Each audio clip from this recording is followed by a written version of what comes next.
اعوذ باللہ من الشیطان الرجیم بسم اللہ الرحمن الرحیم۔ حضرت ابوبکر صدیق رضی اللہ تعالیٰ عنہ سے روایت ہے کہ رسول اللہ صلی اللہ علیہ وسلم ہر نماز کے بعد یہ دعا کیا کرتے تھے: اللہم انی اعوذ بک من الکفر والفقر وعذاب القبر۔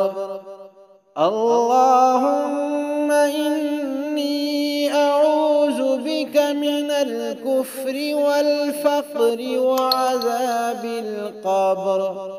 اے اللہ، میں تیری پناہ مانگتا ہوں کفر سے اور فقر و فاقہ سے اور عذاب قبر سے۔ اللہم انی اعوذ بک من الکفر والفقر وعذاب القبر۔